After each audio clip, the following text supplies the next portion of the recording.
Good morning and welcome. Thanks for being here. We'll start off our meeting today with the land acknowledgement, and let's have Val please do that.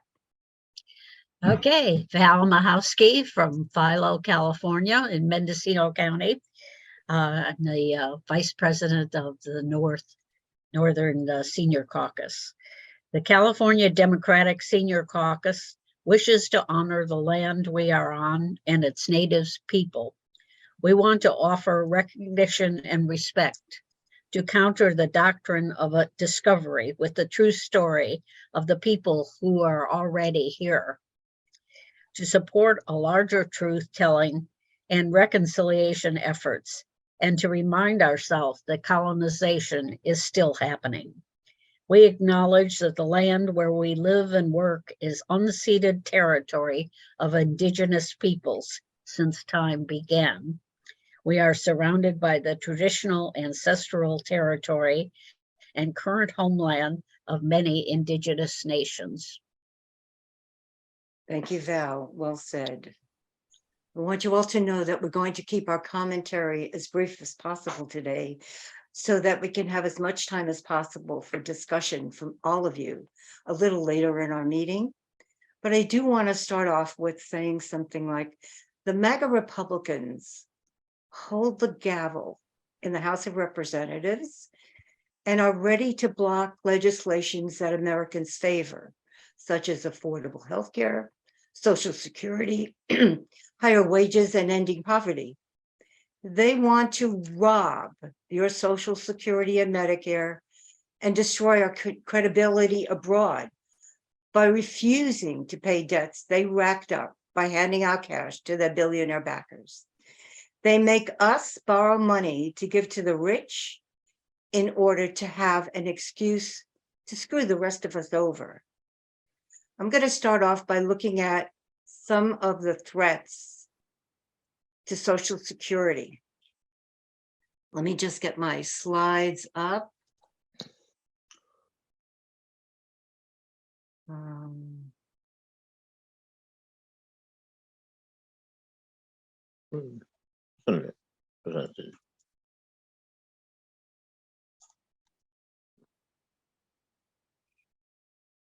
Okay, can you see that? Yes. Great. Yes. Good. So as you can see, to do something. Here we go. Okay.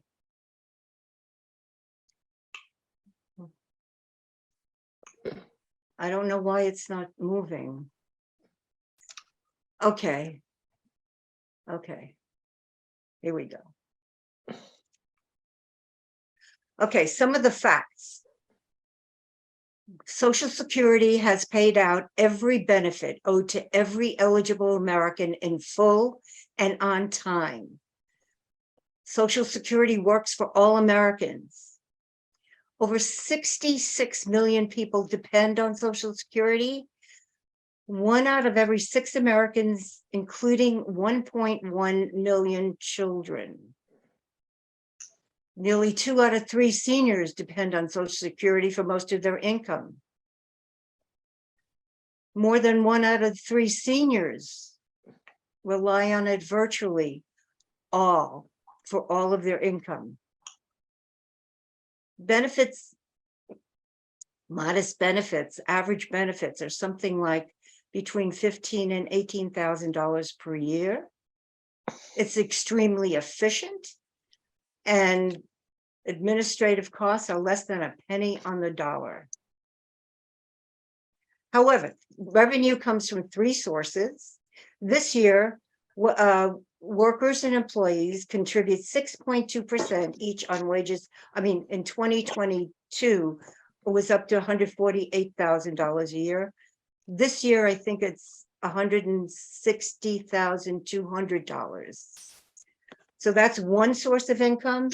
Another is investment income from Social Security reserves and taxes that we have to pay on Social Security benefits above a certain amount. So here's some myths. Number 1, Social Security is one of the causes of our federal deficit. Totally untrue. It cannot contribute a penny to the federal deficit. At this point, Social Security has almost $3 trillion in the trust fund. And Social Security is forbidden by law from borrowing. Myth number 2, Social Security is going bankrupt. It can never go bankrupt. Since income comes from contributions of workers and employers, as long as people are working, money will be coming into the Social Security system. Even if nothing is done, we will get our full 100% of promised benefits through 2033, although some of us, including me, may not be here then, and a little more than 3/4 of benefits after that. Republicans, you've heard this. They've been outright about it. They want to force cuts to Social Security and Medicare's earned benefits next year, this year, next year, the year after that. They're going to keep trying. They will refuse to raise the debt ceiling, which could trigger and will trigger a catastrophic global recession unless Democrats agree to benefit cuts. And along with that, another thing they want to do is privatize Social Security and Medicare. The vast majority of the funding cap can be closed if the payroll tax cap is scrapped. It's called scrap the tax cap. So as I said before, only the first $162,200 of income is taxed for Social Security. If we do that, we can expand benefits. We know that most of us are willing to accept increases in current payroll to fund benefit increases. Remember, I'm using the word benefit. It's not an entitlement. We worked hard for that. The underlying values are really clear. Americans should work hard and provide our families economic security through a lifetime of contributions, and in turn, know that our families will be able to live in dignity when we retire, become disabled, or suffer premature death.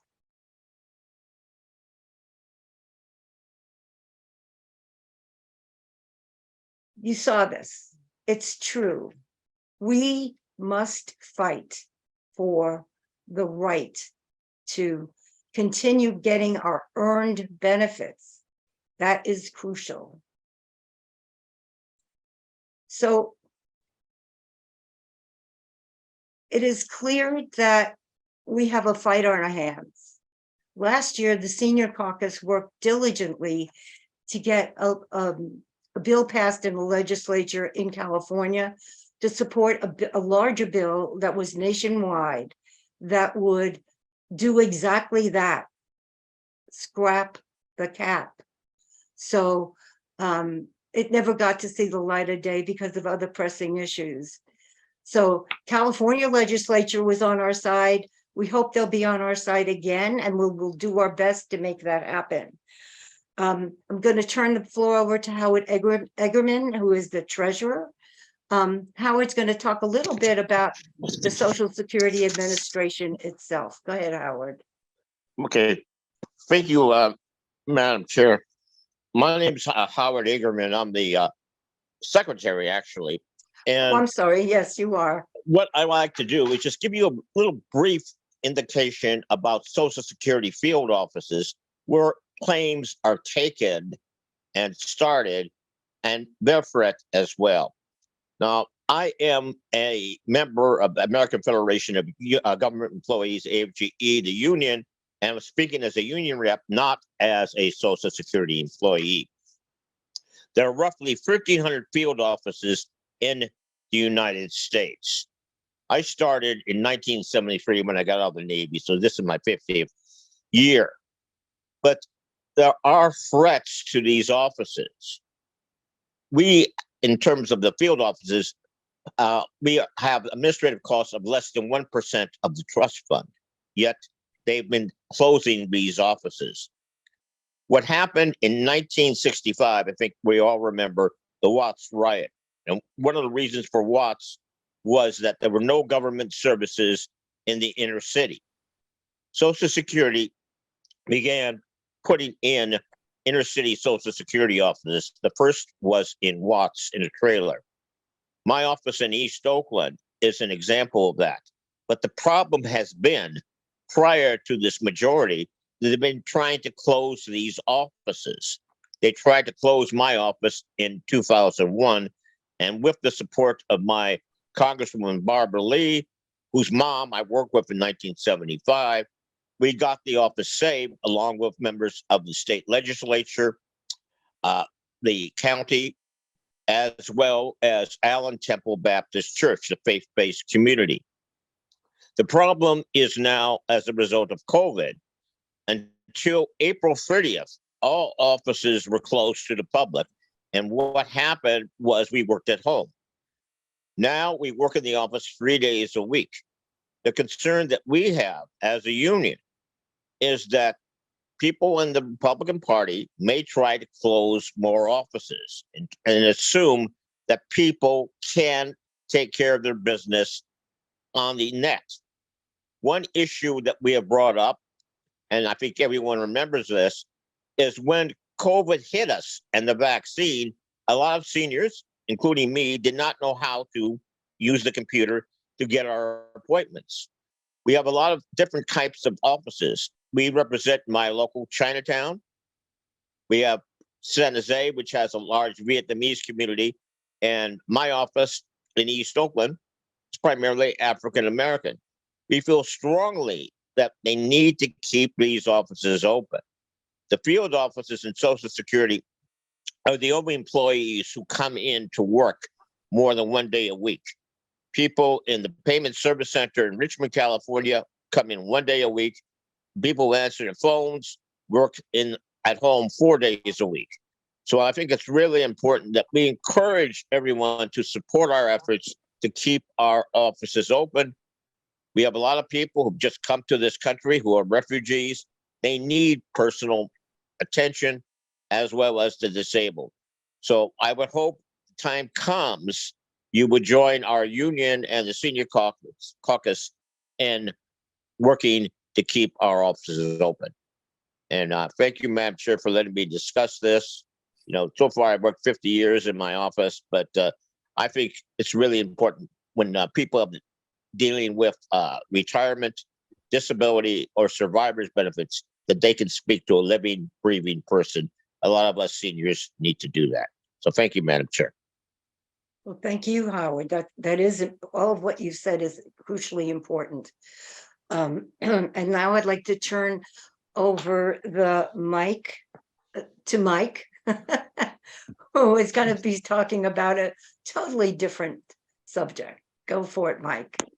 All right, thank you, Ruth. And hi, everybody. I'm Mike Thaler. I'm the caucus vice chair of the South. And I want to tell you what's on my mind. At a caucus board meeting recently, we decided that we would hold this strategy meeting of members and past members, where we would discuss what issues and topics to concentrate on during the upcoming year at the convention and e-board meetings and in between. Well, the board members came up with some great ideas that affect seniors, and no doubt if they aren't on today's agenda, they will be at a future meeting. But I suggested one that was closer to the caucus members and little discussed: ageism in society, business, and the party throughout the age spectrum. Why, where, and how does it happen? And is there a way we can influence it positively? Now, as you know and have probably experienced, ageism is prevalent at both ends of the age spectrum, but mostly we hear about it at the young end. And honestly, that's fair. And most of us are probably a little guilty of propagating it ourselves. Have you ever said or thought or heard another senior or yourself saying something like, they don't know anything because they haven't lived long enough or experienced enough? Or have you heard, who are they to join our conversation since they really don't know anything yet? And with that attitude, is there a wonder that they hold our age against us? But what I suggested to the board meeting is that we address the elephant in this room anyway, of ageism against seniors practiced by the state and the county Democratic parties. How many of you have heard from a younger person in the party or anywhere something like, okay, boomer, get the, you name the issue, it sucks and it's your generation's fault for not doing about it? Or maybe you've heard, it's our turn, get out of our way. And I know there's some people in this room who, along with me, have heard, why should I listen, support, or vote for you? You're old and going to die soon.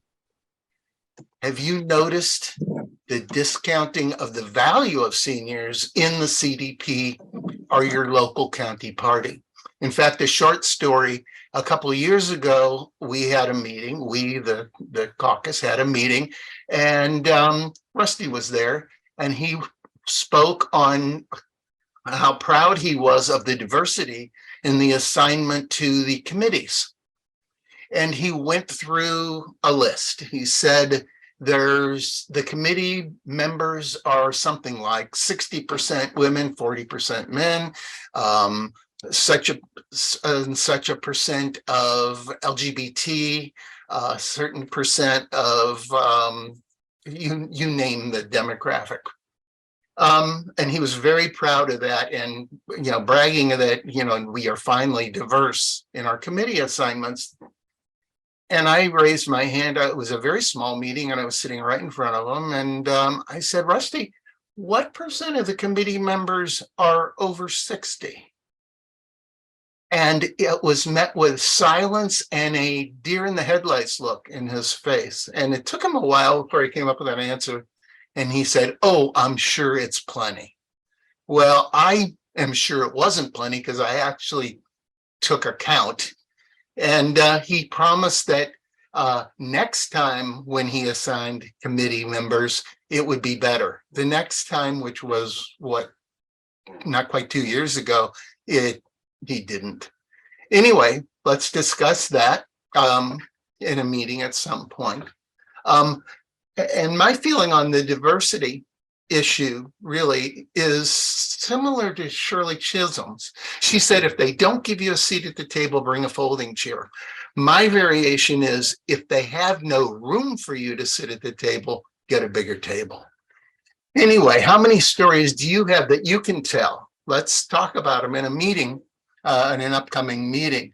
For instance, maybe you were laid off from a job because you were too old, and then you couldn't get another job because you were too old to get a new job. Or maybe you've heard that Social Security and Medicare are just entitlements that create a deficit and are wasted on old people who didn't save money, and now they want us to support them. Let me ask you, do you have ideas on how to fix the problem? Please give it some thought. Do you know someone who might have ideas that would be of value to us in this issue? At an upcoming convention or e-board meeting, let's make this one of the topics to discuss and figure out some solution. Let's better define the problem. Let's figure out how to make the situation better, especially within the party, but in society too. And do you have any ideas of who would make good speakers on the topics? Last year, Dr. Shirley Weber, the Secretary of State and my former assembly person, spoke on the issue and did a fantastic job. And we also came up with a couple authors, Becky Levy, who wrote Breaking the Age Code, and Ashton Applewhite, who wrote This Chair Rocks, a manifesto against ageism, a very clever title, I thought. And think about, are there any organizations that deal with this that we should ally with? For instance, the Gray Panthers come to mind. They do have California chapters. Would they be a good fit, especially since they merged with Retired Professionals Action Group some time ago? If you have any ideas, please get in touch with me or ask questions at the end of this meeting.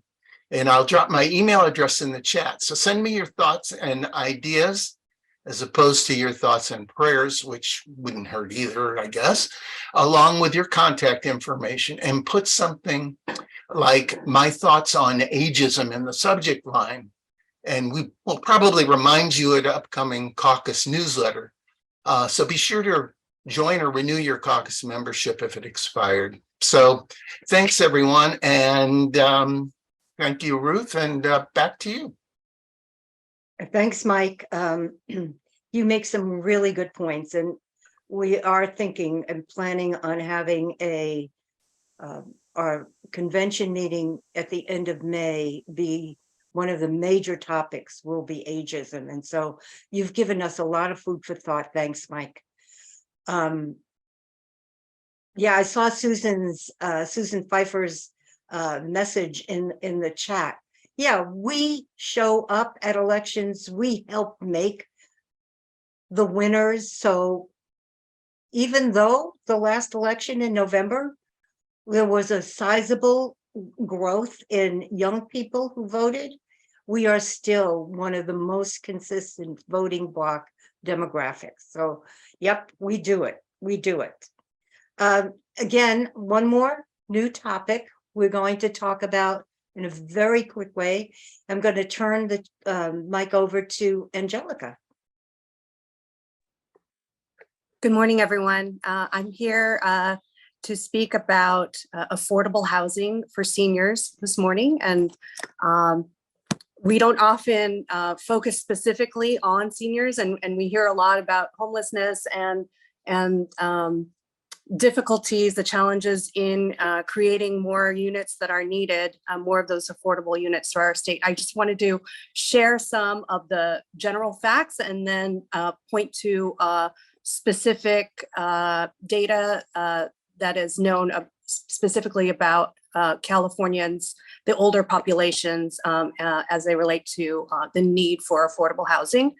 So I'll start by sharing that California's deficit for affordable housing units is the highest in the nation, and that's consistent with the state having the highest in the nation poverty rate as well as homelessness rate. According to a new analysis that was published last month in December, California has a deficit of 1.4 million affordable housing units, and yet we only have about 138 subsidized housing units for every 10,000 Californians. And when we look back at the population projections for California, along with the data on the state's older adults, clearly the already dire circumstances specifically surrounding the need for affordable senior housing units will continue to grow worse. For the 14% of impoverished Californians, that is more than 5.5 million financially challenged seniors. This number would have to increase from 138 to about 550 units, affordable housing units for every 10,000 impoverished seniors in California. California's over 60 population is expected to diversify and increase faster than any other age group in the state. And as reported by the California Poverty Measure, adults 65 and over in our state have the highest poverty rates above all other groups. A few more facts. I know we have to rush through and I'm anxious to get to our discussions as well. According to the Public Policy Institute of California, 16.3% of California adults are impoverished. And I emphasize that this is higher than the nationwide average, the nationwide measurement, as well as the state-wide measurements. I'm going to skip through just to be quick. I think I have a lengthier notes here that go beyond my limit. So I'll share that per the U.S. Department of Housing and Urban Development, that's HUD, Sacramento and Oakland have among the highest rates of changes in homeless populations in the nation from 2020 to 2022. with Sacramento spiking to 68% and Oakland up to 20%. And that's with rents increasing in Sacramento by 28%. So what do we know? That it's more expensive to service someone who's become homeless, who's already homeless and traumatized and has lost everything, including maybe their identification. It's less expensive to develop and construct the affordable housing that we're so behind on and is so necessary. I'll share some of the financial assistance options for low-income elders. Includes Section 202 supportive housing for elderly program. There's the Veterans Benefits Aid and Attendance, long-term care insurance, and that's actually anyway, I won't go into details about that, but that's problematic in itself because of the expense of the premiums, which are practically the same or more. Medicaid, non-Medicaid state assistance, and of course, Social Security. I want to share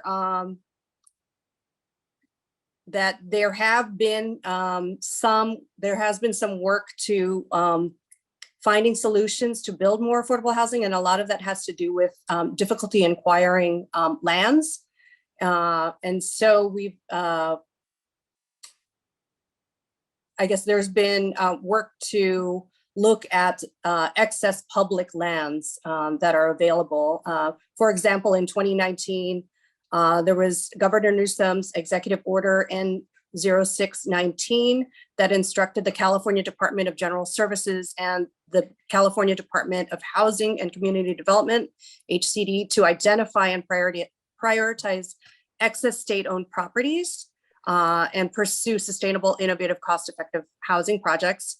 There was also AB 1486 in 2019, Assemblymember Ting. That was to connect affordable housing developers to local surplus land and strengthening the Surplus Lands Act. And then there's also AB 1255 in 2019, Rivas, requiring cities and counties to inventory and report on surplus and excess local public lands to include a statewide inventory. So much to look at. I'll leave it at that if we're interested in discussing pursuing this topic in the future. Thank you.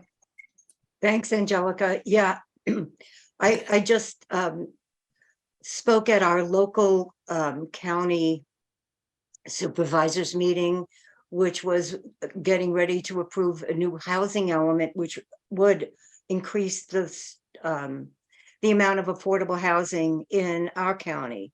I cannot believe that people were so opposed to having any kind of affordable housing in their neighbors. I mean, you know the word NIMBYism, especially when the fastest growing demographic of those people who are unhoused are seniors. So definitely a topic we need to continue. Thank you, Angelica. I'm going to take a moment now, a few minutes now. I told you about the threats to Social Security. Now I'm going to talk a little bit about the threats to Medicare. There are many, and unfortunately, there's no really easy fix, like with Social Security and raising the cap. So, which even Joe Manchin talked about on one of the Sunday talk shows, that he would be willing to consider raising the cap on Social Security. Anyway, the privatization of Medicare will eventually cause more and more cutbacks because of the overwhelming amount of money that is going to health insurance companies, big pharma, and other parts of the healthcare system. The newest addition to taking money away from our hard-earned benefits is Wall Street, in the form of a program that was started by the Trump administration and now being continued by the current administration. It is called ACO REACH. I have recently joined a group called the Movement to Stop the Privatization of Medicare, and several of its members are on our at our meeting today. I'll put in our next newsletter, I'll put information about a full video, which was put on by the Physicians for a National Health Program, PNHP. But in the meantime, I'm going to show you, if I can get to it quickly, I am going to show you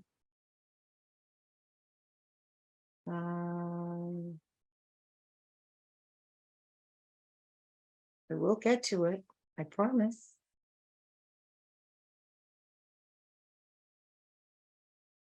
Okay, so this is the partial story of ACO REACH.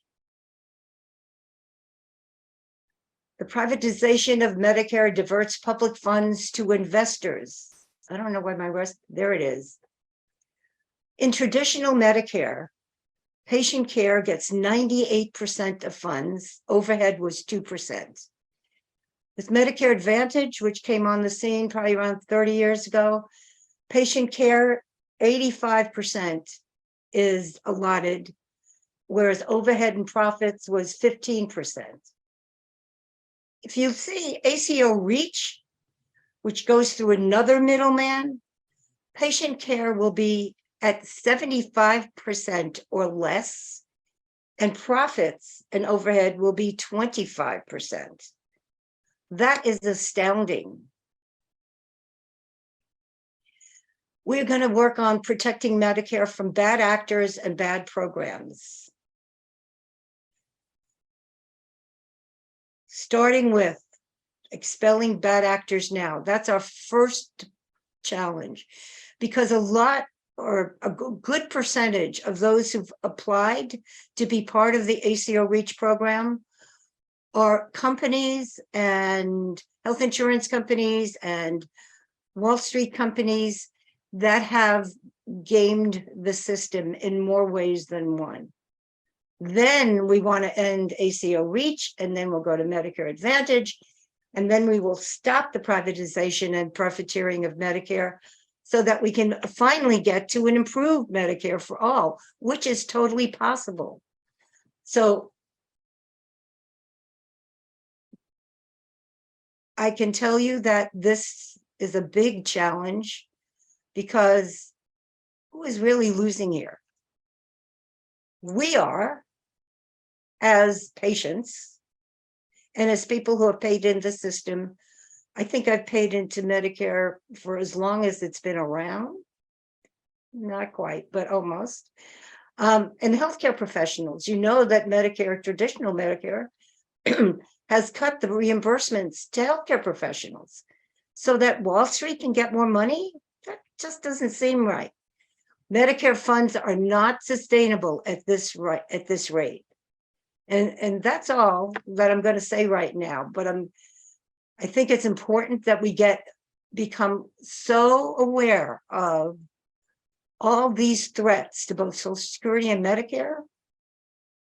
So we will tell you what kinds of actions we need to take. So if anybody here, one of the things that this new committee is doing is reaching out to Democratic county chairs and caucus chairs, as well as there will be a bill in the legislature this year, which will, its primary purpose will be to stop ACO REACH. So if anybody here has any connections on county central committees, please email us at cdpseniorcaucus@gmail.com, because we've gotten, I think we have about 8, probably 10 county central committees that 6 have already passed our resolution to stop ACO REACH.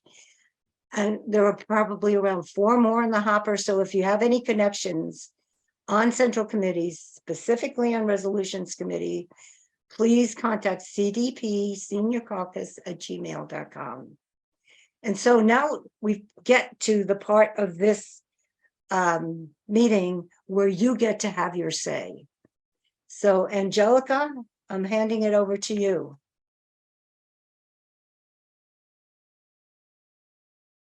while you're getting ready, we'll have Marilyn, I see your hand up.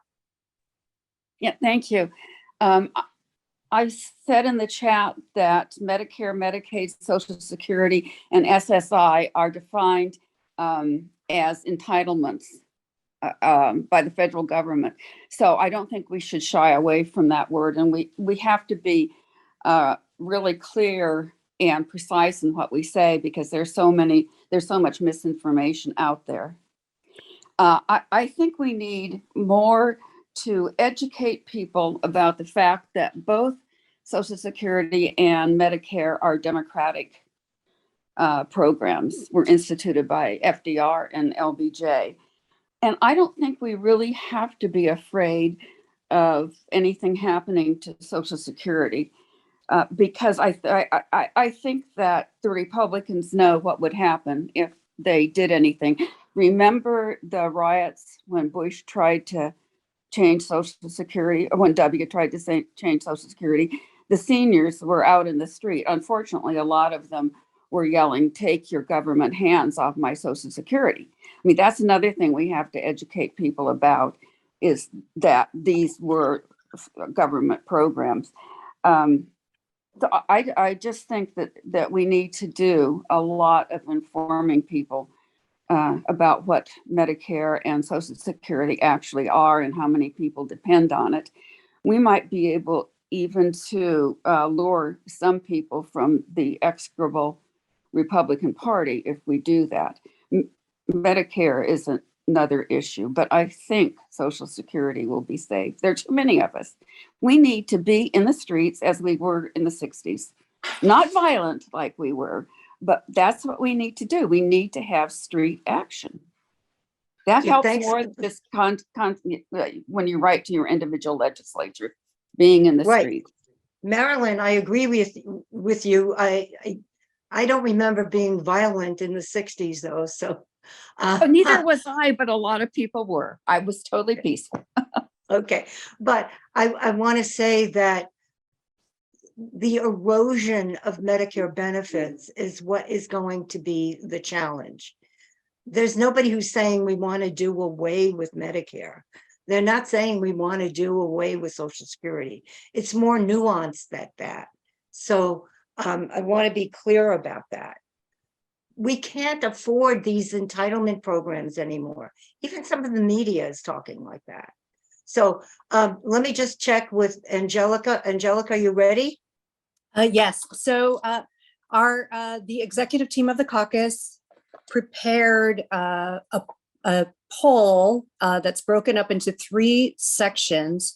I have dropped the link to the first of 3 sets of questions. If you will click on that link, you will be asked 2 questions.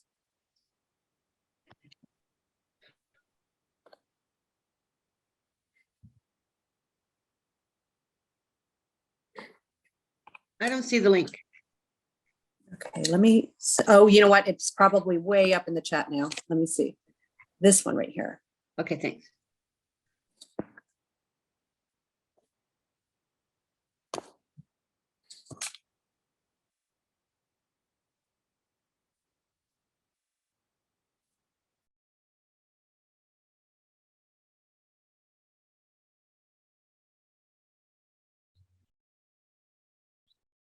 Okay, while we're waiting, I'll call on Joanne. Joanne has her hand up. Hi, as I put in the chat, I was wondering who to contact for our gas bills that are so horribly high right now. Mine's going to be 1/3 of my income next month. It's projected on the website.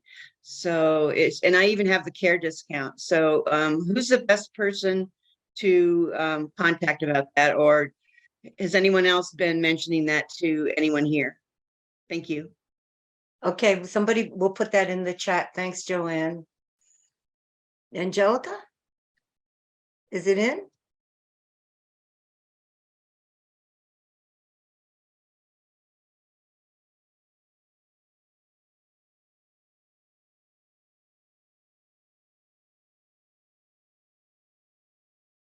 Okay, we'll go on to the next person. And Angelica, when it's in, let me know, okay? Susan Meyer. Hi. Hi, everybody. I'm with the California Alliance for Retired Americans. On February 3rd, we're going to have an educational forum. It's a Friday at noon. Go to our website, californiaalliance.org.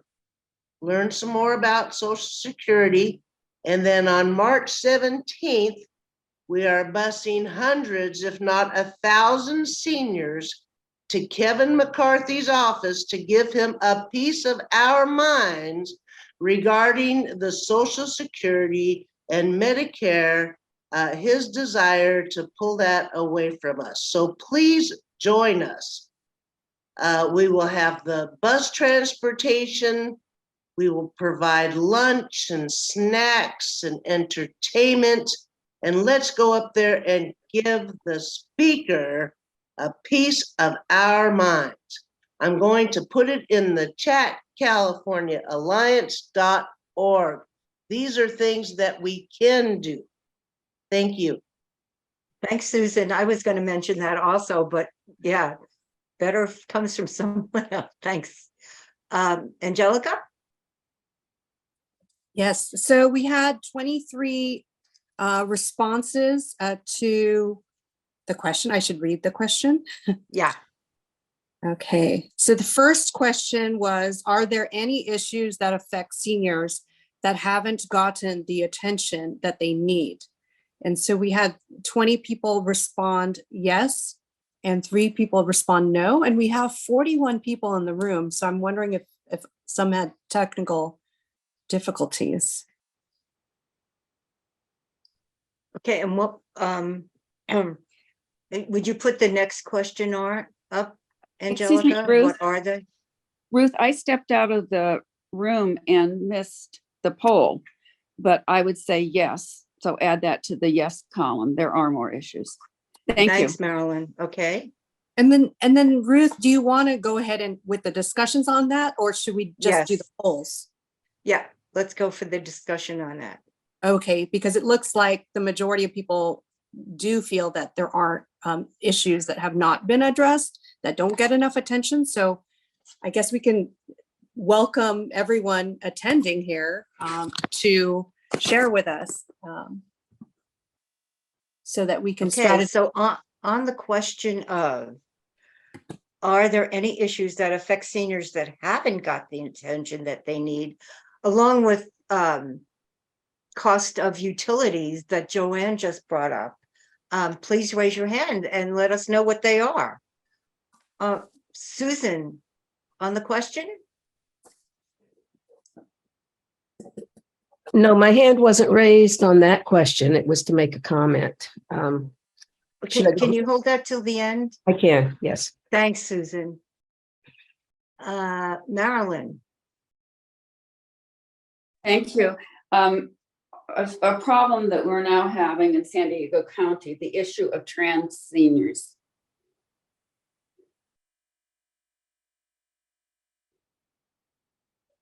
Trans seniors. Yeah, transgender Got it. seniors. Yeah. If any, Marilyn, if you know an organization or organizations that could provide speakers on that, would you send that to cdpseniorcaucus@gmail.com so we can Oh. follow up? Definitely. Thank you. Great, thank you. Anyone else on the question of issues that have not gotten our attention? Carrie? Hi, I would love to see a forum that's designed for people who are about to make, close to making the decision about Medicare. First of all, because it's very confounding. And second of all, because the information out there is mostly seems designed to guide people towards these managed care, Medicare disadvantage programs. And I would love to see, a forum I can tell all my friends about, or, a presentation that includes, Ruth, what you had today about Wall Street investments, but kind of presents the whole situation and the options, with the dangers of, with the pros and cons, but obviously I'm biased against Medicare Advantage.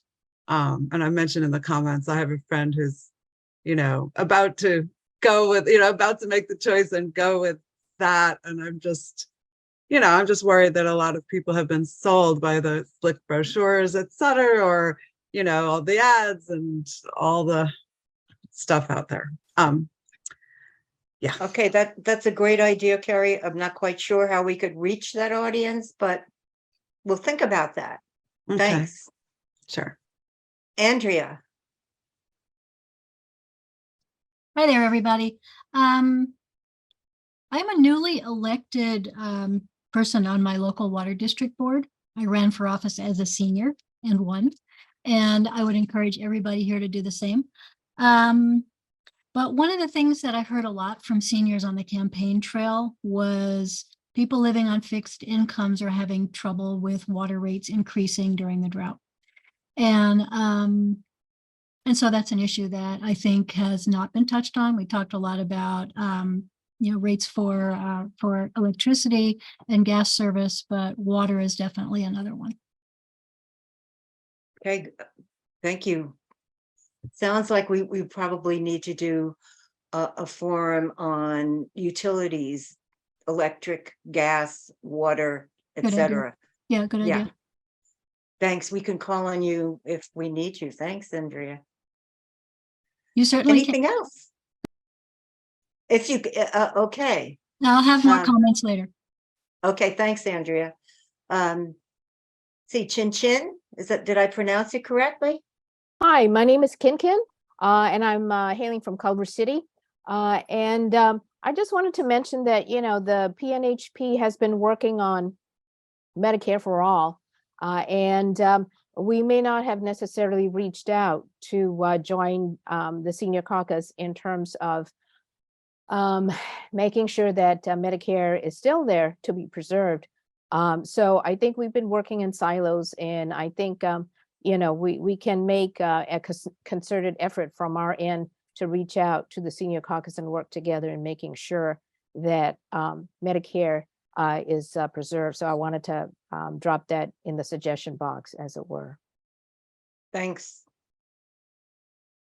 Thank you. Yeah. I can tell you that the Senior Caucus has had several presentations on not only the dangers to Medicare, but about the benefits of single payer, including the increased benefits of getting all of our body parts covered. Yeah, like our eyes and our ears and our feet and our teeth, which are not currently covered by Medicare. So we are absolutely partners along with you in that. Thank you. Okay. So Angelica, do you want to put up the next question? And while people are answering that, let's hear from Susan. Hang on. Thank you. Let me take my hand down. A couple of things at the beginning today caught my attention. And I'm sorry, I'm recovering from a cold, so my voice is a little off. I was a paid volunteer, basically, by Nancy Pelosi's office this last year for the second time to run a phone bank office for the midterm elections. I am turning 75 next month, very soon. So I was. Happy birthday. Thank Happy you. birthday. Happy Hearing almost that birthday. at the time. I don't often feel like it, so I don't act like it, I think, most of the time. And I think that should be shared, that we don't have to be our own worst enemy. A high percentage, possibly majority of people who came in to make calls were seniors. Seniors are excellent phone bankers. The thing that used to drive me batshit was I would be at an event like the Commonwealth Club, and there would be elegantly dressed senior women on either side of me. And I asked them what they were doing about the midterms. Oh, I write postcards. And I would ask politely, that's wonderful, but how do you convince an undecided voter to vote your way in a postcard? And I would just get a blank stare. The barrage of postcard writing has driven me crazy because there are people, particularly seniors, who are capable of making phone calls or knocking on doors, who are not doing it. Postcard parties are fun, but they don't change elections. We need to organize ourselves and get much more involved.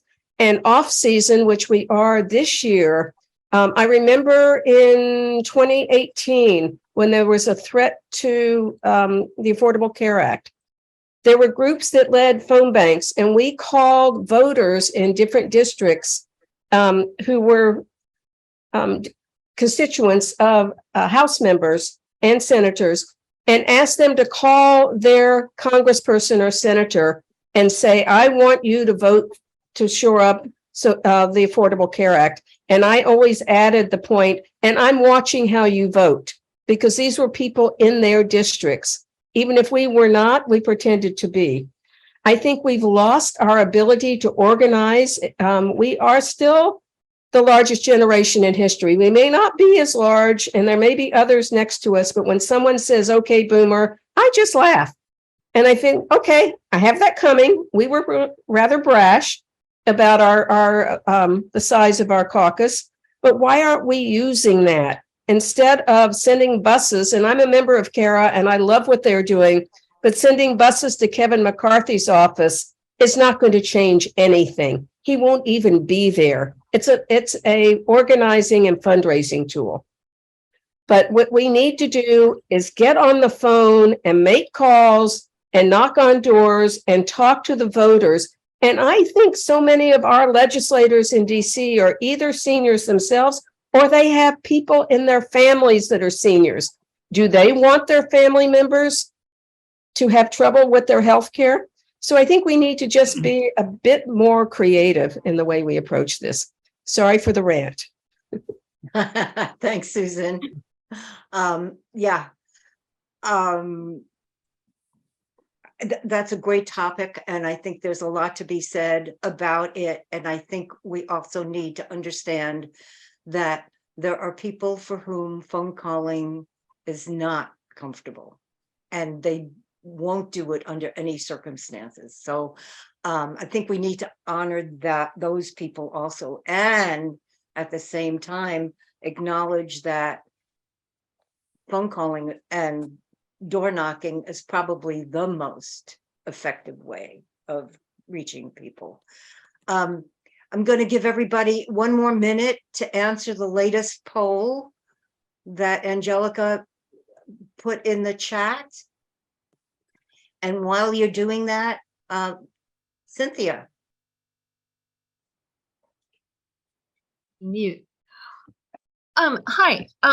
It's of course vital and necessary and important to preserve Social Security, but let's go beyond preserving it. We got to improve it. I have Medicare Advantage with Kaiser, and I'm getting excellent care. And when my mother had traditional Medicare, it was a pain in the neck. It was awful. Medicare wouldn't pay their share until the Gap had paid their share. Gap wouldn't pay until Medicare paid, and they were pointing fingers at each other all the time. I was constantly on the phone. Finally, pharmacies and doctors' offices would say, apparently your mother doesn't have any insurance that'll pay. I guess you'll have to pay her. We'll turn her over to collection in a week. All the damn time.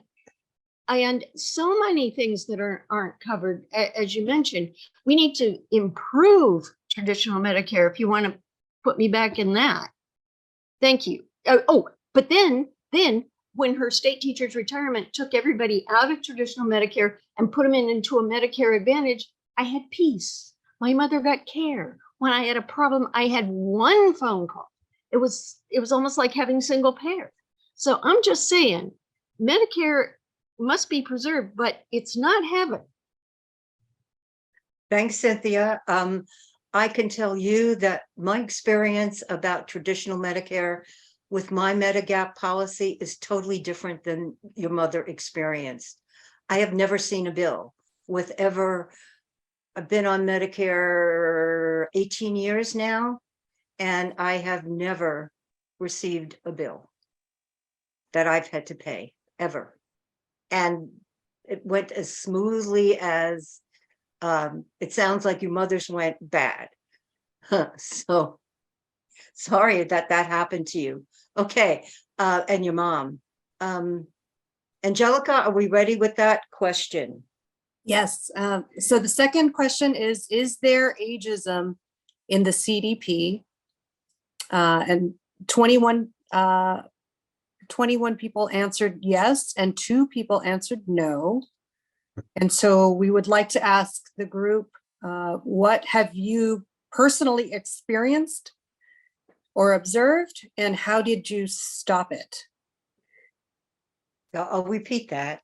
What have you personally experienced or observed, and how did you stop it, if you were able to? Vince, are you answering this question? No, okay. Marilyn, are you answering this question? Yes, and I also have a comment just very quickly. I was an attorney for Senate Judiciary for years, and then I was a lobbyist. And I did a lot of constituent work. And one thing legislators do not like is being threatened. So I suggest you don't say, I will be watching you. You say something like, this issue is very important to me, and I hope that you will agree. So do not threaten them. They will be very annoyed. Then what I wanted to say was a member of the CDP, as Mike said, told me it didn't matter what I thought because I would be dead anyway, and that my generation, which of course is not boomers, because I'm too old to be a boomer, we're always told that we did nothing to make the world better. And I can say for my generation, that is not true. Yeah, thanks. We revived the women's movement, we would revive the environmental movement, and we were instrumental in stopping the war in Vietnam. And we worked in the civil rights movement. Yep. Thanks, Marilyn. I had the same discussion with some young people who said, move over, it's our time. And I point out the very movements that you are talking about as having been things, important social justice issues that we were part of, and that we were instrumental in changing the culture of the prevailing status quo. And so I think that our generation has done that. I can tell you, I have been to, I mean, just by a show of hands, how many people ever participated in a march on Washington? Lots of hands up. Yeah. How many people have ever been in a march for in the last 5 years? Significant people, a number of people have participated in social justice movements throughout our time on this planet. I can share a story with you. My son, who is about to become Medicare eligible, talks about the time I took him to a march on Washington and he got tear gas. And that's his memory of what I gave to him, being tear gassed at a march. So I know we all have those stories, a lot of them. Val, you have your hand up about ageism in the party. Val, you're on mute.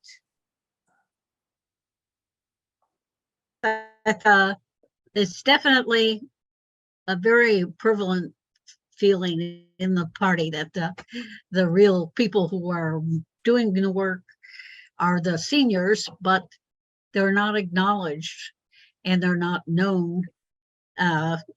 many of us, as we saw, have participated in marches and really worked hard through our legislators to make changes. When I started with the party in 1982, it was much different than it is now.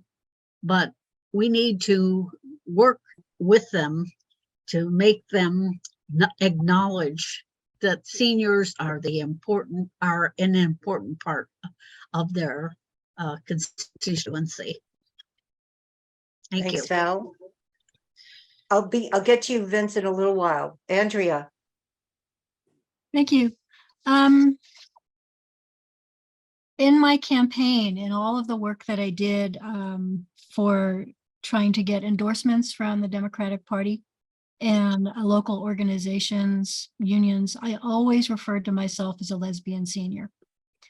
And I have to say, being able to identify as a member of the LGBTQ community made me seem more relevant than folks who did not have that identity. So I think one thing that we can do is talk about what we do that's relevant, whether it's part of our identity or part of our activism.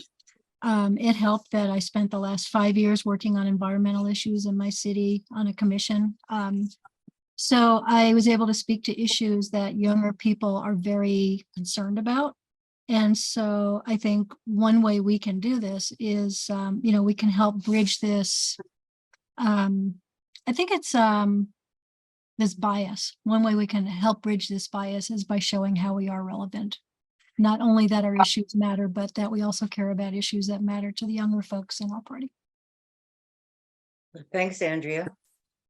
Ralph, good morning. Hey, good morning. I just wanted to say the participation of seniors and the inclusion of seniors in some of the standing committees is the most recent assignments seem to have reduced that level of participation by seniors. I don't know if it was intentional or not, but I think that's a side effect of the ageism that you're referring to. Thanks, Ralph. So anyone else who'd like to comment about ageism in the party? Oh, Vince.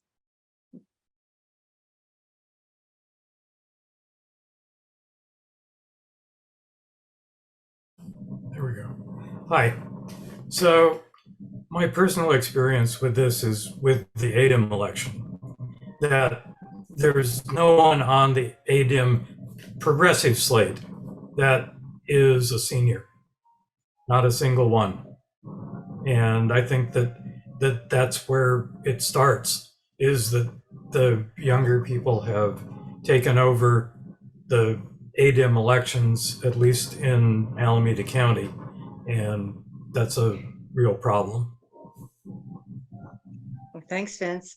I can tell you that as one of the people who organized AD 12 slate of progressives, we went out of our way to make sure that we had diversity. We had young people, we had old people, we have Black people, we have white people, we have Hispanics, we have Asian person. So we went out of our way to make sure that as many demographics as possible could be seen in our slate of 14 people. That is probably not true in many others. I do think it's important that we do start working on getting young people in tune with the social justice issues, and many of them are, that we fought so hard for. Judy. It's just a partial thought that part of the problem is that certain of our electeds have stayed too long. And I'm not talking about Nancy, I'm talking about Diane. She would have been a wonderful person to mentor people up. But I just keep remembering what she said to the Sunshine Group in her office. She talked down to them. That doesn't help either. But I think, yeah, there is that balance that we need to do. Because hey, I live in Hammett. Half of us are babies, and the other half of us are 100. And I mean, Marie, God rest her soul, her body gave out, but her mind was younger than half of the people in the club. So Right.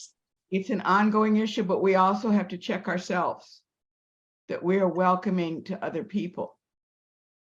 Agreed.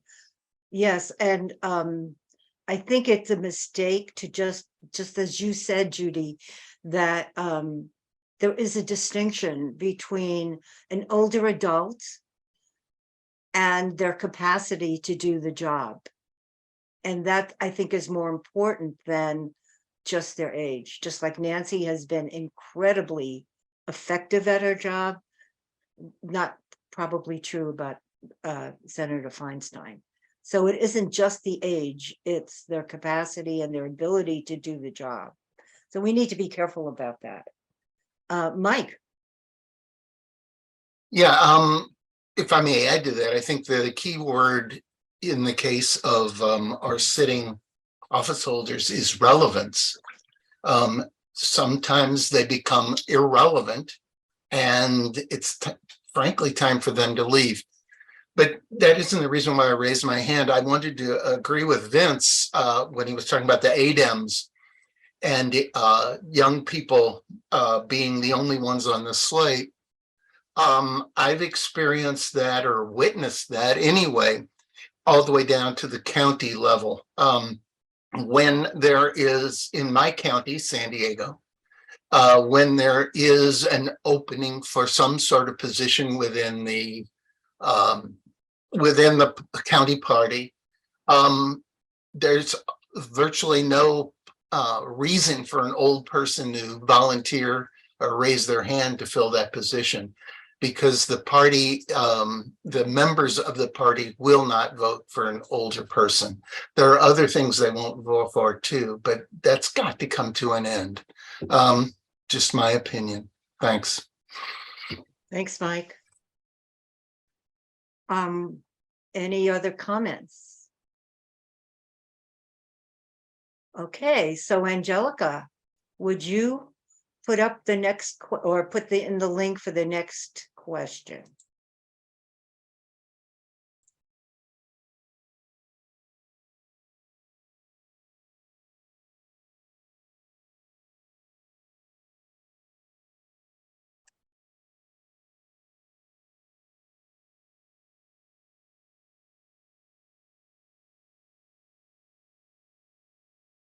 The good question.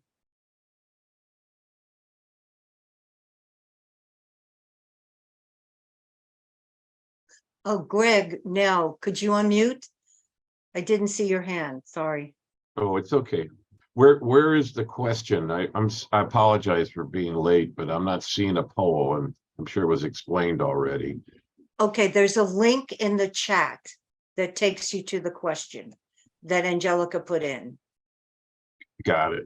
Thank you. You're welcome.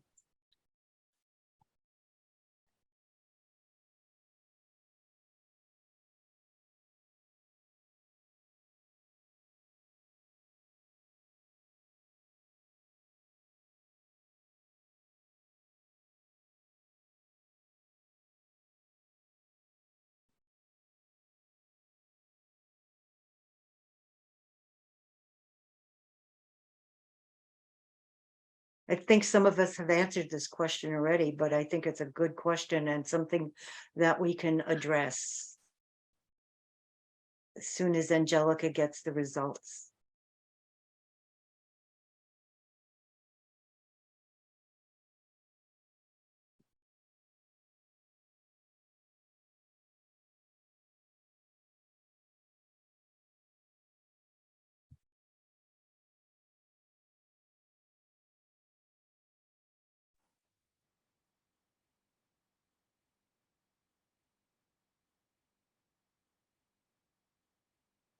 How we doing, Angelica? All right, so it looks like, oops, 27 that say yes. And the question, sorry, is do you feel that your experience as a senior can help the party? And everyone answered yes. I received 27 saying yes. And then let me see.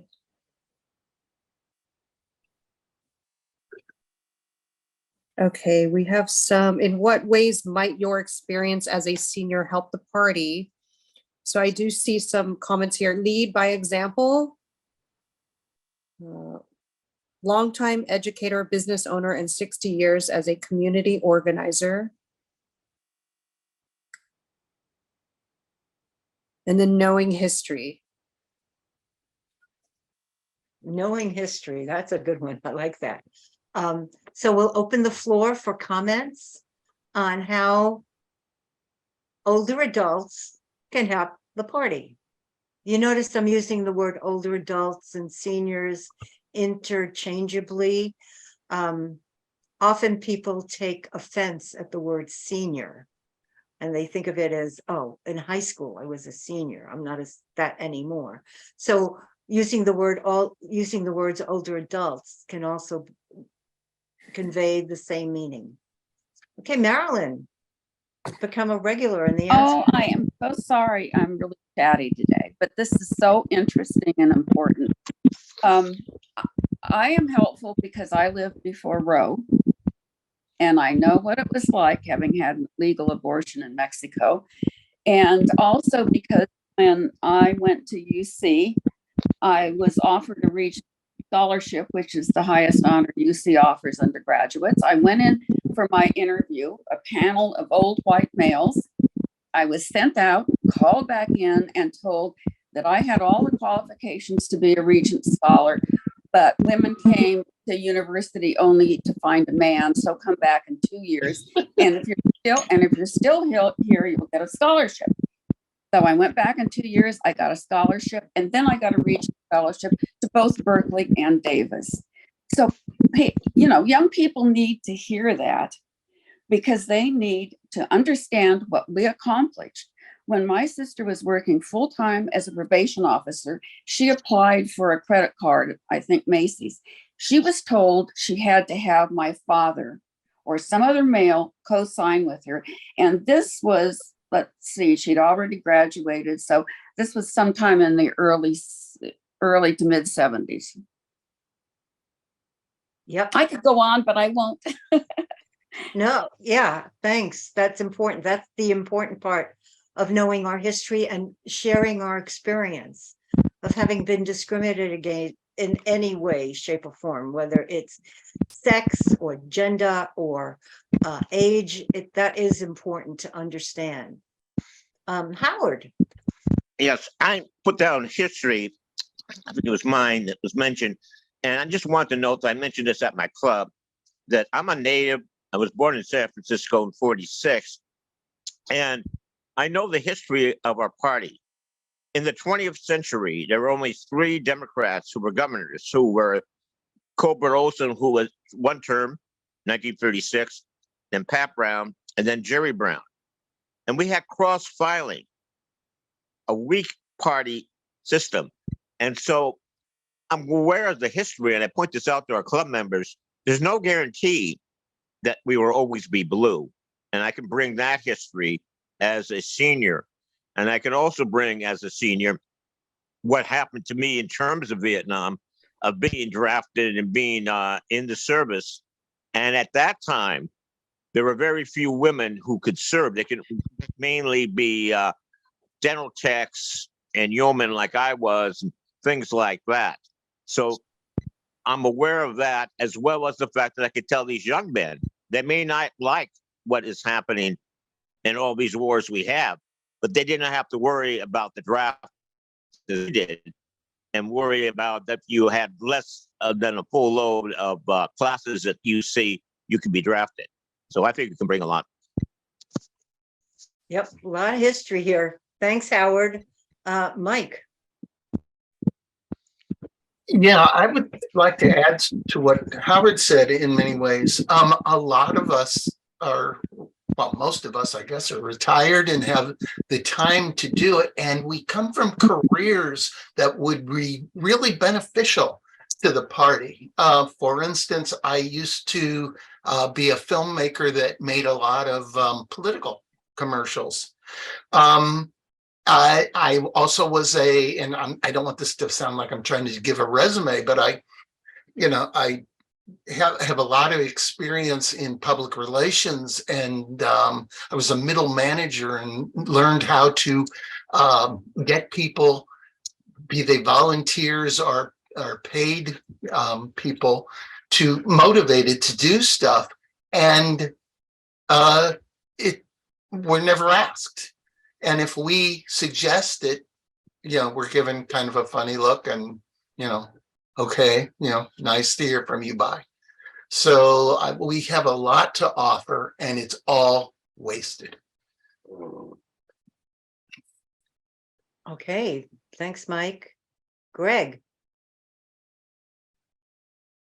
Yes, we, in speaking generally, our era was one of activism and protest and organizing, and it's lost that, other than the labor movement before we came along in the anti-war movement, it seems to be like a historical pulse, because I don't see that in most of the young people today. We make a big effort in the party to include young people wherever possible, because we do need to get younger, and sometimes that can feel like ageism. I know I get frustrated because we appoint somebody just because they're young and then they never show up and drop out.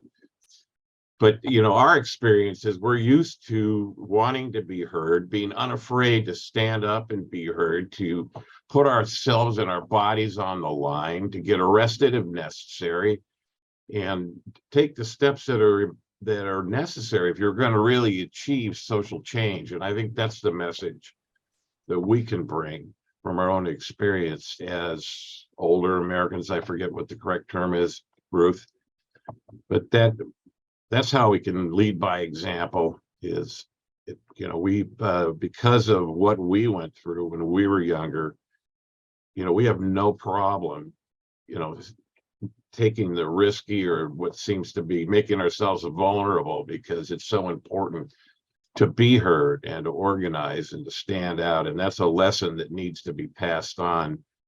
Obviously there's a few examples, but as a whole, I don't see the activism in generation YZ and at all. And that's how we can help and lead. Well, thanks. Thank you, Greg. I think that's important. I don't see any other hands up. Lee Am I missing somebody? Greenwald.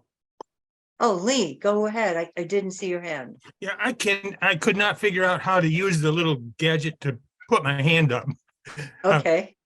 Anyway, my comment is that many of the young people think my way is the only way, and they don't seem to understand the concept of bipartisan bilateral agreement. The basics of politics is working together and finding the common ground.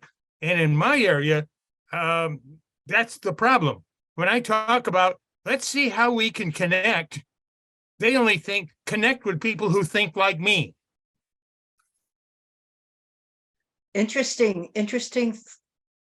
I wonder if that's a function of not understanding the issue and the importance of that kind of connection. Yeah, I think the problem is they have not been in a society where they really negotiate and work together.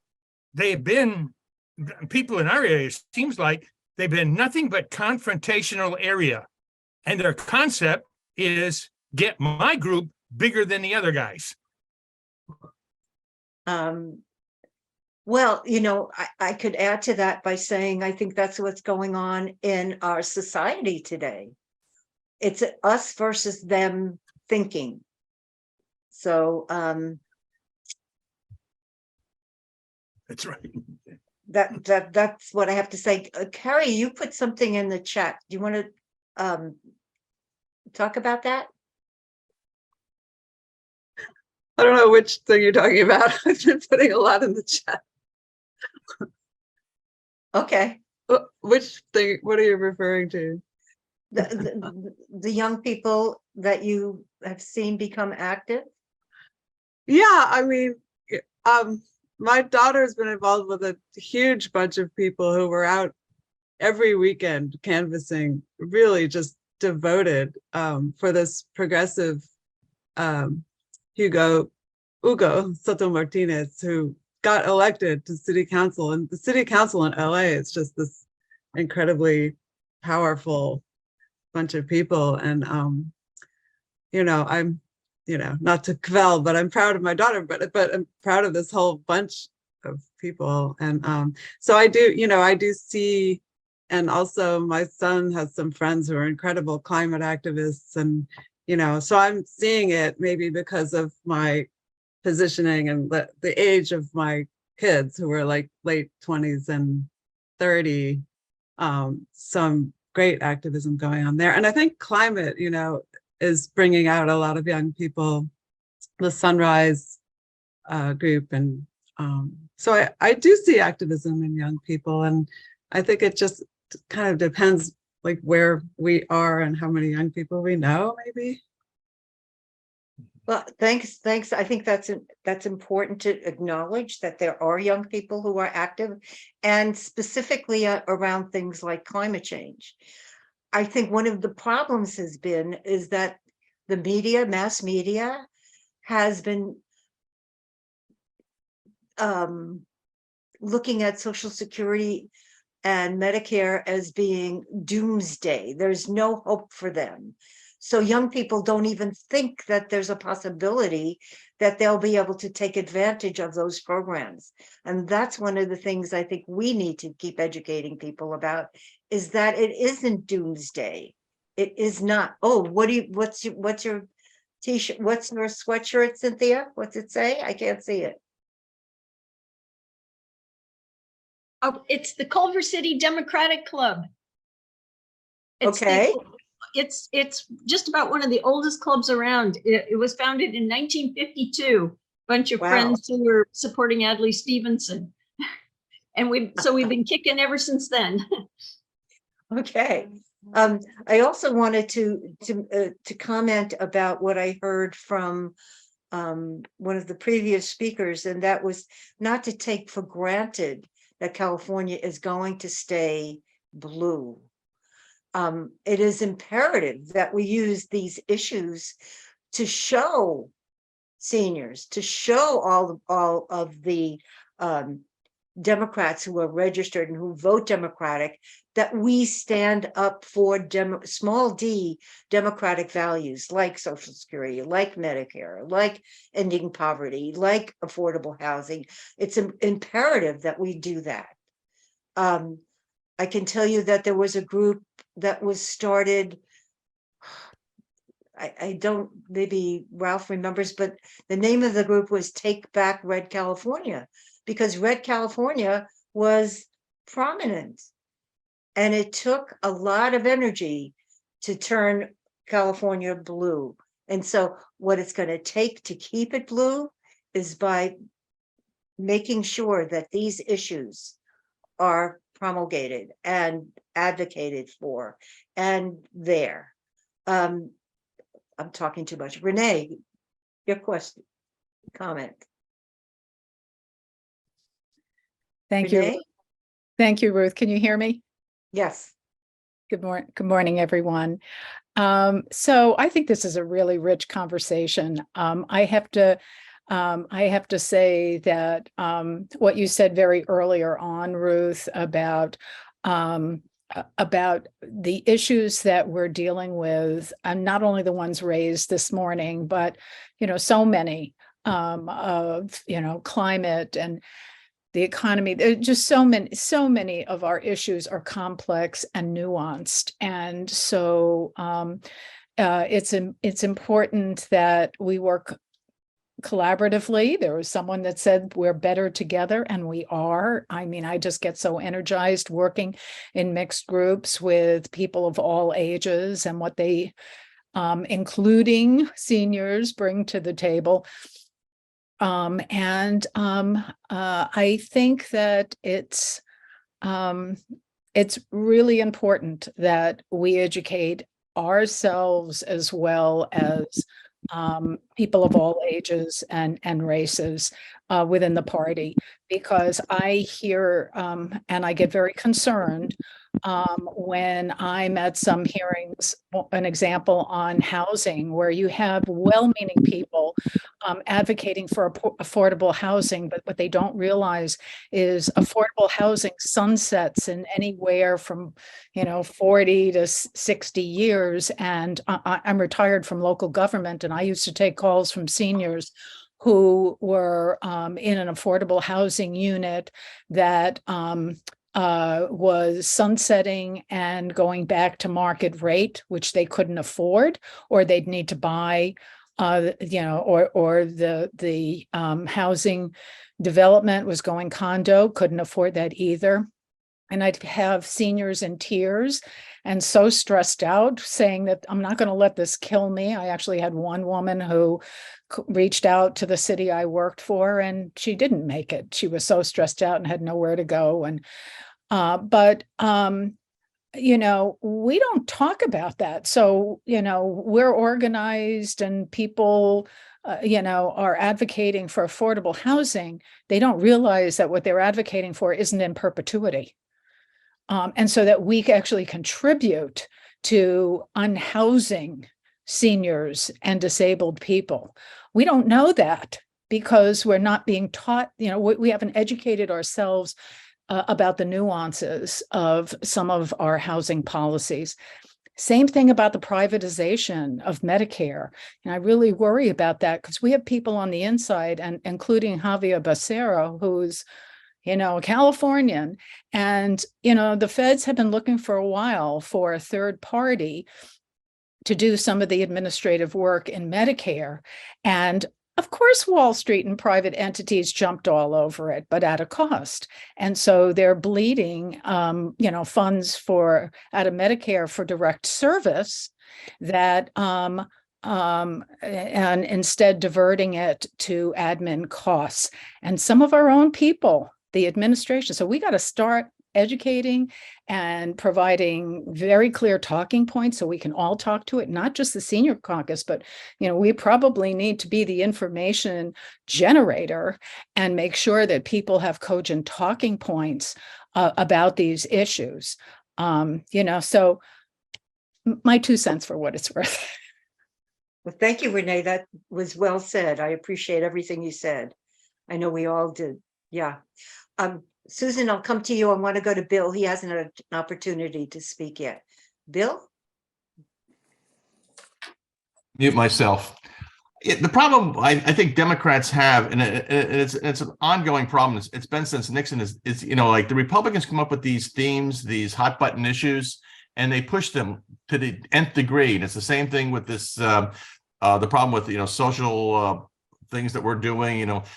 I'm looking at some of the things that that they're complaining about Democrats. Like we're going to abolish gas stoves. We're putting dirty books in the library. It's like, how did they come up with this garbage? Okay. And the Democrats don't do that. Like I had an argument just now with a member of my club, our Democratic club here in Lincoln. And, we spent too much time worrying about the math, worrying about, knocking on doors and everything. And we don't spend enough time in getting our message out. There are a lot of issues that people that especially young Democrats care about, and of course, older, you can see from here, Social Security, Medicare, that older Americans care about, and we don't push those things. And, we don't make them, we say everything's complicated. Well, if you're going to keep saying that, you're never going to get your message through. So as far as I'm concerned, I think we need to spend more time on the psychology than the math. And this is something that, I think have some insight on because, I'm a member of my club. I'm on the Placer County Central Committee. I'm a delegate to the state convention. And, of course, like we all are, and I'm also a city councilman. But we need to start looking at making issues and pushing those hot buttons, because we're not doing it right now. And that's what gets people, excited, not, knocking on, well, I shouldn't say knocking on doors. That helps, but, that's my point. I think we need more psychology and involved, and a little bit more psychology and maybe a little bit less math. Thanks, Bill. I think that what you're saying is very accurate. And the question is, how do we get the word out? I think one of the things that we probably don't do enough is letters to the editor and calling into talk shows and things like that. I want to have a conversation with you about how we can do that actually, because mass media is not necessarily our friend. Ruth, can I add to that? We are honest, and issues are complicated, and so we're always explaining everything. And I don't know how we get to the point where you use slogans like the MAGA crowd.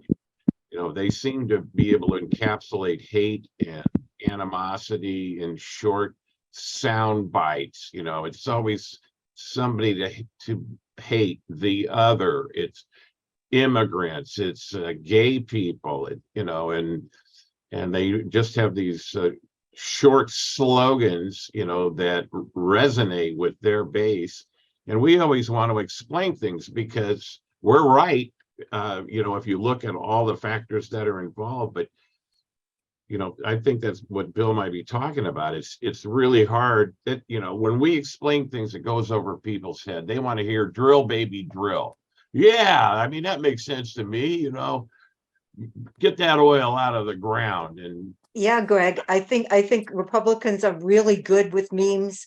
The group that, I hope Harry will talk about it when he gets, actually, Harry, do you want to talk about the meme that the movement to end privatization, to stop the privatization of Medicare is talking about? Go ahead, Harry. Hi, Ruth. Hi, everyone. Hi. Ruth, why don't you remind me of that meme? I heard it and I know it's catchy and good. Just remind me and then I'll say something else. Okay. It's something like, we're still trying to get it right, but it's, you earned it. Yeah. We earned it. We get to keep it. Yeah. And we're talking about Social Security, Medicare. Yeah. That's the beginning of that. Okay. Yeah. And it's good. And, all of that is about, I work with Ruth in the movement and to end, and Renee, and I believe others in this group, in the movement to end the privatization of Medicare. And I just want to say a little bit about it. Our strategy is going in 3 or 4 different areas. One is to get resolutions passed by county Democratic parties opposing the ACO REACH program that started on January 1st of this year, and whose stated goal is the complete privatization of Medicare by 2030, with 40% of overhead and profit, or 40% being able to take. Here's an example of a program. There's a kind of a shishi clinic program called One Medical around the country, lots of clinics, and it was purchased recently by Amazon. Amazon has no background in healthcare, but it purchased the company. And now under the ACO REACH program, it is entitled to siphon off up to 40% of the Medicare money that would go for seniors and disabled people into One Medical for overhead and profits. It's outrageous. But anyway, back to our strategy. We're thinking about, we're working with county Democratic parties to get resolutions passed opposing ACO REACH. And we have some fine resolutions, one that Ruth worked on, and people in my Contra Costa Democratic Party group even refined further. And we have those available for people. We're working on the labor side to get central labor councils to pass resolutions. We've started visiting our congressional representatives. On the Democratic Party side, the overall strategy is that in May, late May, there will be the, as most of you know, the California Democratic Party convention.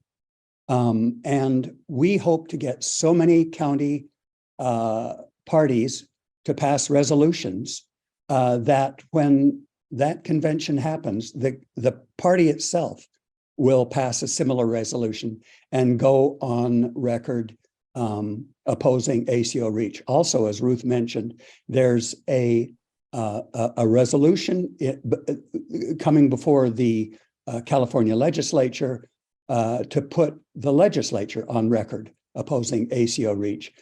So what I want to say is people in this group are up and down the state, and we're working hard to reach out to county organizations and central labor councils. And so if you are in a position where you know people or can yourself move any of these things, please let Ruth know so that she can make note of that and we can follow up. The next movement meeting is a movement of, to end the privatization, is Saturday, the 4th of February, 9 in the morning. Any of you in this room can join the movement. Let Ruth know. Anyway, I think that's it. Thanks, Harry. Susan, you're up next. Hi, thank you for letting me back in.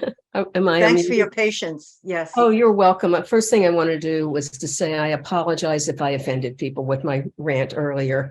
It's a personal thing, and I realize that there are people who are, it's just not comfortable for them making calls. So that was not intended to shame anyone.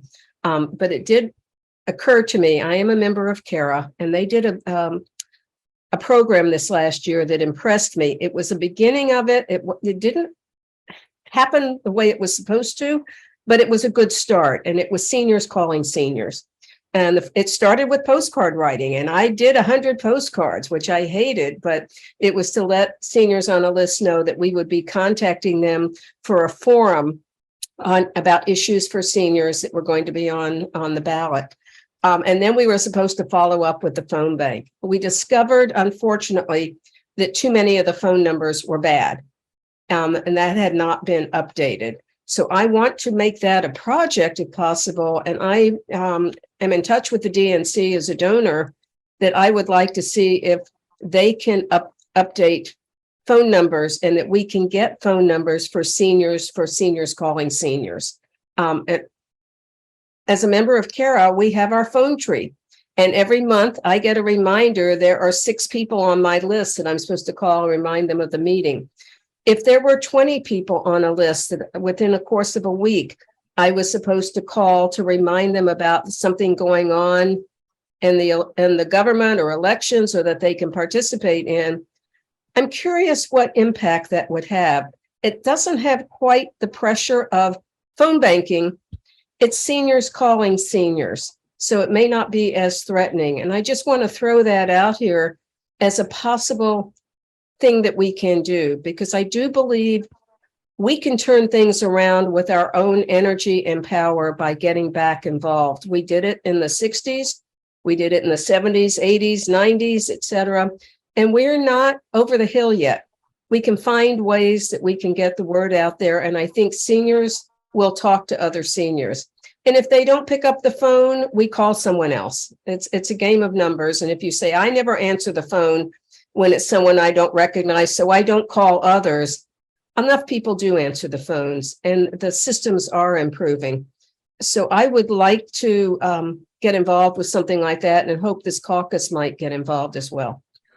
Susan, I would love to talk to you about that because it's been an issue, an ongoing issue, because I've requested that from the party, and it's been, unless you're joining one of their sanctioned phone banks, we can't do that. I hope to be back on the organizing committee this year. And I will bring that up. I have been on it for several cycles and I've been one of the ones doing the work. So thank you, Ruth. I'll bring that up. Great, thank you. Thanks, Susan. Howard. Yes, I want to mention one thing that I think we all can be involved in. During the pandemic, I felt extremely isolated.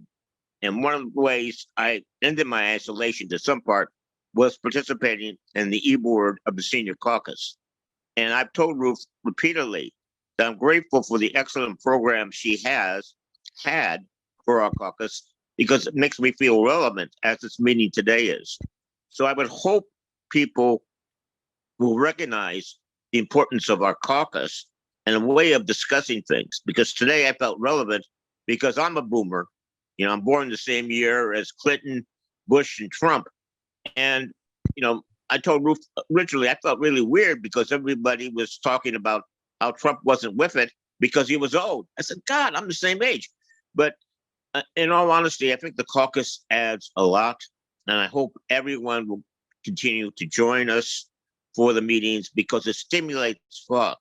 And what we say in my senior center is this: it's better to wear out than to rust out. So I think really I want to thank Ruth a lot for everything she's done to, you know, and to help me from being totally isolated. I get to work at least 3 days a week in the office now, so I feel great. But I felt extremely isolated during COVID.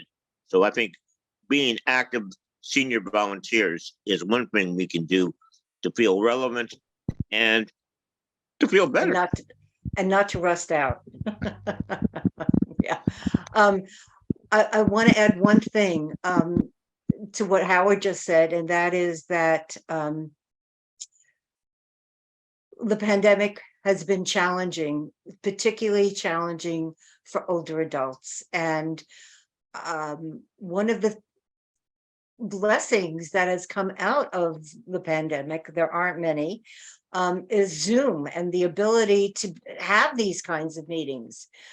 Before the pandemic, we would meet at e-boards and at conventions, but other than that, there was nothing else really available.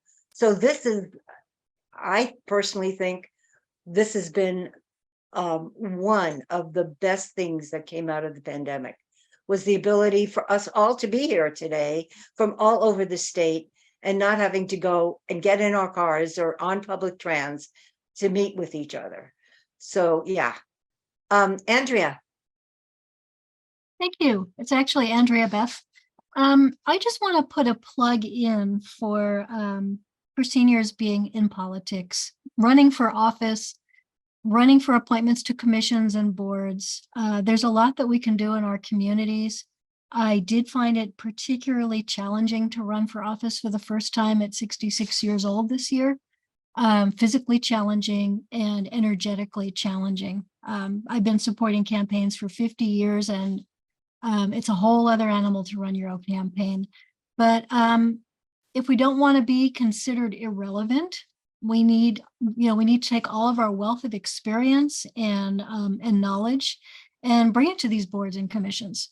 We may have difficulty getting appointments in the Democratic Party, but there are plenty of electeds who will appoint us to boards and commissions. So I would encourage folks here to consider that. Running for office is daunting as an older person, but I did it and I won. And I got to tell you, I have great benefits as an elected official. Never thought about it at all when I was running for office, didn't know the extent of the benefits that I was going to have. But I don't have to pay Medicare payments for at least the next 4 years and maybe longer if I win my reelection in 4 years.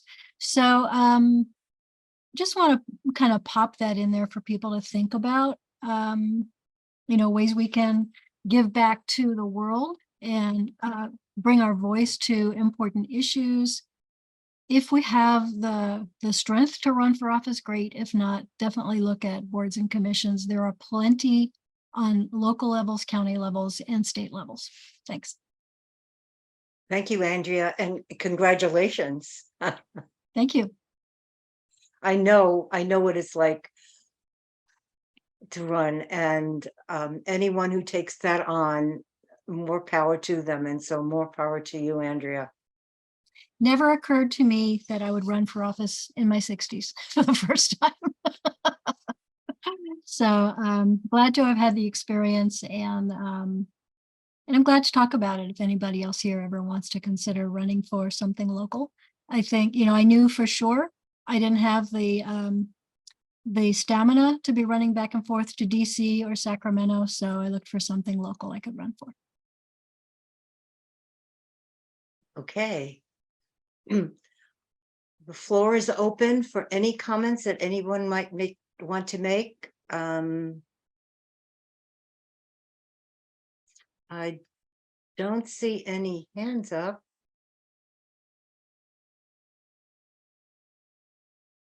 Well, I really want to thank everybody. In many ways, I think we are the fortunate seniors because we have the facility to use the technology to meet together today.